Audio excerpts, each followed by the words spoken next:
네, 역대 선거 중 가장 치열한 초박빙의 대결, 어느 한쪽의 승부를 장담하기가 어려운 상황입니다. 미국 현지 연결해서 관련 내용 짚어보도록 하겠습니다. 김동석 미주 한인 유권자 연대 대표 연결돼 있습니다. 대표님 안녕하십니까?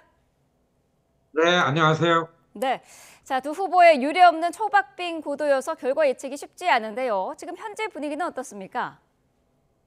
어, 정말 이번 선거만큼 이 모든 시민사회가 여기에 집중된 적이 없습니다. 미국의 네, 뭐 정치 관심도 높지 않았었는데요.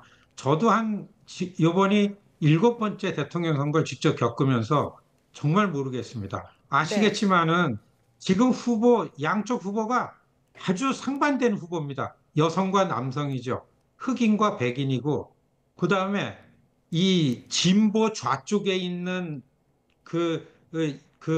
정치 성향과 또 보수 우우 쪽에 있는 성향, 이렇게 모든 것이 양쪽에 극단적으로 상반되는 후보. 그런데 지금 뭐 계속 뉴스에 나오는 것처럼 그 많은 여론조사 전문기관의 여론조사가 전국적 지지율도 거의 동률로 선거 하루 앞두고 거의 완벽하게 똑같이 나오는 걸 보니까 야, 그래서 정확하게 이번 선거를 보면서 이 분위기는 미국이 이렇게 정확하게 두 개 나라로 이렇게 갈라지고 있구나, 네, 갈라져서 왔구나, 이런 걸 보고 있는 그런 분위기에서 이제 선거 하루 전날입니다. 네. 자, 지금 두 후보가 막판까지 서로를 향한 비방전에 상당히 열을 올리고 있더라고요. 어떻게 보시나요?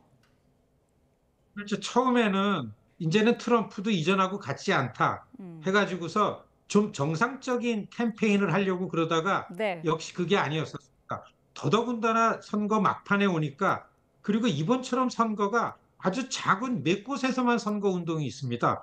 한 명이라도 자기 편으로 끄는 게 굉장히 중요하기 때문에 거기에 잘 맥히려고 하면은 상대를 향해 가지고 아주 선정적이고 아주 그냥 귀에 박히는, 그래서 네거티브가 아주 마지막에 고조가 돼 가지고서 입에 담지 못할 말 같은 것들이 너무 많이 나오고, 역시 뭐 그런 측면에서는 트럼프가 우세하지요.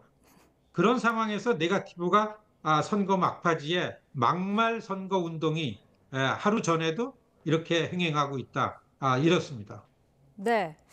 결국 경합주 7곳에 이제 승부가 달렸다 이런 분석이 많은데 후보들이 막판까지 경합주에 집중을 하고 있습니다. 경합주들 분위기는 어떻습니까? 스틸 맨 처음에 경합주가 7개 있어도 대개 아시겠지만 보수 우파는 남쪽에 있으니까 네, 사우스 벨트 쪽에 있는 노스캐롤라이나, 애리조나, 조지아, 네바다는 트럼프 거고, 그 다음에 러스트 벨트에 있는 위스콘신, 미시간, 펜실베니아는 이 이제 카멜라 해리스의 지지였었습니다. 네, 근데 이게 얼마나 각 경합주에서도 이 박빙세인지, 한 후보가 어느 지역에 가면 그 같은 후보가 좀 상승세가 올라가고, 그 다음에 또 거기에 또 다른 후보가 가면 이렇게 엎치락 뒤치락 하기 때문에 지금 해리스 쪽의 캠페인 캠프 안에서 나오는 거는, 지금 펜실베니아 매우 중요한 부동층이 몰려 있는 곳에는 지금 우리가 상승세다, 총력전을 하자, 오늘 선거를 앞두고 그렇기 때문에 그곳에 카멜라 해리스 본인이 5곳을 하루 종일 순회하고서 지금 아마 마지막으로 필라델피아에서 유세를 하고 있을 겁니다. 네, 이 경합 지역 안에서도 경합 지역, 그곳에서 집중적으로 캠페인을 하고 있다. 이런 분위기를 말씀드립니다. 네. 샤이 트럼프나 히든 해리스, 이 숨겨진 표심이 얼마나 나올지도 관건인데 어떻게 보시나요? 이제는 뭐 트럼프가 낯선 사람이 아닌 게 됐죠. 굳이 트럼프 지지하는 거 숨기고 그럴 필요가 없을 만큼 트럼프 지지층들이 눈에 보이는 숫자는 굉장히 눈에 많이 나와 있죠. 이게 네, 샤이 트럼프가 이전에 비해서 좀 줄어든 거 아닌가, 이렇게 전문가들이 얘기하고 있고, 다만 이틀 전에 아이오와, 이건 트럼프 지역입니다. 아이오와에서 비교적 정확하게 여론조사를 하는 전문기관에서 여론조사한 거에서 한 3.5% 해리스가 높은 걸로 나왔습니다. 네, 이걸 가지고 전문가들이 이번 선거에 있어서 해리스가 우세한 거가 낙태 이슈인데, 이거에 관해 가지고서 대개 백인들 또 여성들, 이게 흑인이나 진보적인 시골에 있는 여성들이 이 진보적인 정치인들에 대해서 인색한데 낙태 때문에 가만히 있다가 막판에서 해리스를 지지할 이런 여성표가 눈에 보이고 있다. 이게 경합주의 부동층들이 그러고 있다라는 게 나타난 거 아닌가. 그래가지고 지금 해리스 쪽에서 막판까지 그런 히든 해리스, 숨겨진 해리스 표를 찾는다 하는 게 마지막 해리스 캠페인 캠프의 아주 집중적인 캠페인 전략으로 지금 선거운동을 하고 있는 중입니다. 네. 선거 과정에서 여러 가지 정책들이 나왔습니다. 좀 전에 말씀하신 그 낙태 권리 문제도 있고요. 이민 정책, 경제 정책 등이 있는데 유권자 표심을 가장 좌우할 정책은 어떤 걸까요? 역시 이제까지는 경제 문제였었습니다. 아시다시피 미국도 이 물가 때문에 굉장히 일반 유권자, 서민, 시민들은 여기에 대해서 굉장히 압박을 받고 있기 때문에 지금이 그러니까 이 모든 유권자 층에서는 옛날이 좋았지 않았냐. 그래도 경제는 트럼프 때가 났었어. 이렇게 생각하는 게 한 13 내지 15% 높습니다. 두 네. 번째 이민 문제였었죠. 난민. 이것도 트럼프 때 국경에 울타리 세운 거 트럼프 잘했다. 이게 한 10% 높습니다. 카멜라 해리스 굉장히 어려웠었어요. 그리고 갑자기 후보가 됐지.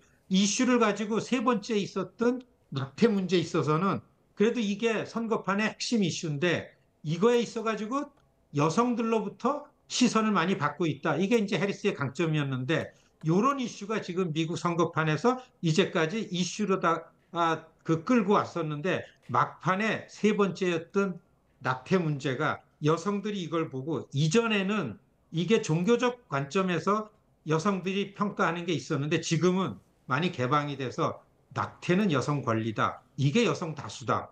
백인 여성들도 여기에 눈이 띄어가지고 해리스를 찍고 있다. 이슈로 별로 보면은 지금 이런 상황에서 선거 막바지에 왔습니다. 대표님 지금 미 대선과 관련해서 이야기를 나누고 있는데 이번 대선은 성별로 좀 지지층이 다른 것도 굉장히 관심입니다. 트럼프가 젊은 남성 유권자들을 향해서 거친 그런 발언들을 쏟아내고 있는데 이런 남성 우월 전략에 효과가 있을까요? 이거는 막바지 트럼프가 자기 지지층을 좀 더 확대하려는 전략 중에 하나라고 보여집니다. 네. 말씀하셨듯이 트럼프의 지지층은 사실 백인 그리고 트럼프가 막말을 하고 트럼프가 아주 기괴한 모습들을 보이는 거에 젊은 층들이 흥미롭게 시선이 많이 오고 유세를 다니다 보면은 생각보다 백인 젊은 사람들이 많은데 이게 표심에 연결하려면 어떻게 네. 하는가라는 걸로 생각해가지고 막판에 이 백인들의 이 울뚝불뚝한 이 마초심 같은 거에 연결이 되는 발언들을 많이 쏟아내고 있는 거죠. 여기에 겨냥해가지고 지금 선거 그 운동을 하는데 발언으로 나오고 있는 건데 역시 카멜라 해리스 쪽에서는 고학력 그리고서 여성 그리고 도시에 있는 백인들보다는 유색인종들 이게 이제 카멜라 해리스의 지지층이고 네. 역시 시골에 백인들 중에서 남성 위주의 그리고 좀 교육 수준이 낮은 아직까지는 절대 다수의 유권자를 점하고 있는 그런 층들이 트럼프의 지지층이죠. 이게 지금 정확하게 두 분파로 나누어져서 눈에 보이는 거. 이런 속에서 지금 그 지지층을 향해서 선거운동을 하고 있습니다. 네. 자, 지금 여성 표심은 해리스로 돌아서고 있다. 이런 분석도 있습니다. 여자 화장실에 관련된 쪽지도 확산되고 있다. 이런 얘기도 있던데요. 어떤 얘기인가요?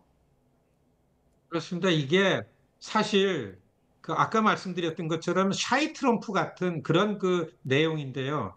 이 백인 여성이 카멜라 해리스라는 흑인, 아시안계 흑인 여성, 그리고 갑자기 나타난 후보를 자기가 지지하고 투표를 거기도 하겠다라는 얘기를 굉장히 하기가 좀 어렵죠. 네. 그런데 속으로 생각하면은 이 낙태 이슈에 관해 가지고 저분만이 우리 여성을 위해서 일하고 여성을 찍을 수밖에 없지 않는가. 음. 그렇기 때문에 그런 표심이 서로 여성들끼리 주고받는 것들이 여기저기 나타나는 게 해리스 캠프 안에서 그런 것들을 얘기 들고 취합해서 보고서로다가 지금 캠프 본부로 올라오는 거를 공개적으로 지금 해리스 캠프에서 내놓고 있고 그런 것들이 펜실베니아하고 미시간하고 아이오와 인디애나, 오하이오 이쪽에서 나타나고 있는 리포트가 있기 때문에 그렇기 때문에 그런 얘기가 지금 막판에 나오고 그래서 해리스 캠프 쪽에서는 백중세고 너무 차이가 없고 우리가 좀 밀리는 것 같은 분위기인데 정말 시간이 없다, 시간이 아깝다. 하루만 더 있으면 이런 얘기가 해리스 캠프 쪽에서 막 나오고 있는 상황입니다. 네. 자, 앞서서 저희가 현장에 뉴욕 특파원이 전해주기도 했는데 뭐 혹시 모를 폭력이라든지 뭐 폭동 사태가 우려가 돼서 방탄유리도 등장하고 있고 철책도 등장하고 있다고 합니다. 긴장된 분위기도 좀 전해주시죠. 여러분 이게 없던 건데 트럼프가 정치권에 들어오고 나서부터 생겨난 모습입니다. 네. 아니 어떻게 해서든지 투표 많이 하세요라는 이 미국 사회에서는 소수계도 투표율을 올리려고 해서 노력했는데 이제는 투표하는 게 거의 공포입니다. 투표하는 사람들 검증하고 이게 단속을 하고 이 투표소를 이 안전을 위해서 일한다라는 게 이 유권자들에게 굉장히 경계심을 갖게 하고서 불편하게 하기 때문에 이미 뉴스에 나갔지만 사전 투표 그리고 우편 투표가 많아진 이유는 또 이런 이유에 기인하는 것도 있습니다. 어, 지금 각 동네 특히 경합 지역에서는 서로 감시단을 자원봉사자 만들어 가지고 너무 많은 인원을 풀었기 때문에 굉장히 불안하게 저 트럼프가 저거를 웬만해서는 선거 결과 지면은 절대 승복하지 않겠다. 이게 눈에 보이는 걸로 지금 상황이 나타나고 있습니다. 네. 자, 현재에서는 결과의 윤곽이 언제쯤으로 나올 것으로 보고 있습니까? 4년 전에도 펜실베니아의 결론이 나지 않고 윤곽은 나흘 후에 윤곽이 나타났었습니다. 네. 4년 전에 올해는 더 하겠다. 왜냐하면 올 1년 내내 트럼프가 유세장 다니면서 기자들이 다 물어봤어요. 이 결과에 승복할 건가? 답을 안 음, 했습니다. 최근에는 이게 하늘이 내려와서 선거 관리해야 나는 믿겠다. 우편 투표하지 말고 대면 사전 투표해라. 왜냐하면 우편 투표 못 믿겠다. 벌써 한 4천만 명이 우편으로 투표를 했습니다. 그것도 경합 지역에서 각 지역마다 자기 트럼프 쪽에서 불리한 곳에서는 조금만 흠결이 생기면은 소송을 다 제기해놨죠. 네. 그래서 아마도 이 시나리오가 두 개가 있는데 하나는 트럼프가 이기든가 결론이 안 나든가. 트럼프가 결론을 안 내기 때문에 미국의 선거 진 사람이 졌다 그래야 결론이 나는데 트럼프 안 할 것 같습니다. 음, 아마 한 2주간은 가야만 윤곽이 나와가지고 선언하고 그것도 트럼프가 지는 걸로 나오면 불복해서 소송으로 이어지고 그렇지 않을까 이렇게 예상하는 시민들이 60%다. 이게 각 매체의 여론조사에 나오고 있습니다. 네. 2주 이상 걸릴 것이다라는 예측이 시민들이 많이 그렇게 생각하고 있다라고 대답을 해주셨습니다. 이번 대선과 동시에 지금 상하원 의원 선거도 치러지는데 이번 연방 상하원 선거에 한국계 정치인 4명이 출마했다고요? 어, 아니, 총 연방의회의 입후보에서 지금 선거운동에 있는 분들이 6분입니다. 네. 연방 하원에 5명이고 상원에 1분. 어, 원래는 하원에 네 분이었었습니다. 그 네. 중에서 랜디 김 의원이 상원으로 레이스해가지고 내일 선거하면 90% 이상 이제 최초로 역사적으로 한국계 미국인이 상원에 진입을 합니다. 굉장히 설레이는 일이고요. 그 다음에 나머지 3분 중에서 영킴 의원하고 메릴린 스트릴랜드 이 두 분은 안정권에 있는데 네. 미셸 팍이라는 의원이 지역구에서 상대 민주당 후보가 치고 올라와 가지고 3 내지 4% 지지율이 높게 나오고 있습니다. 이 부분이 좀 굉장히 불안하고 그거 외에 캘리포니아 한인 밀집 지역구 주변에 데이브 민이라는 분이 지금 거의 당선권 안에서 백중세로다가 민주당 후보로 나와 있는 분이 지금 그 선거운동 중에 있고 내일 선거를 치르고 그 다음에 또 LA 인근 지역에 데이비 김이라는 의원이 3번째 멕시코겐 지미 고메즈라는 아주 그 멕시코계 의원 탄탄한 의원을 도전을 3번째 하는데 아주 백중세로 지금 올라와 있습니다. 좋게는 한인 5명, 상원 1명, 하원 5명 이렇지 않을까 이런 기대도 한쪽으로 하고 있고 아주 냉정하게 봐가지고서는 하원 3명이나 2명 그리고 상원 1명 이런 걸 유지하지 않을까 이렇게 전망됩니다. 네, 알겠습니다. 자, 좋은 결과가 있었으면 좋겠습니다. 김동석 한인 유권자연대 대표와 함께했습니다. 오늘 말씀 감사합니다.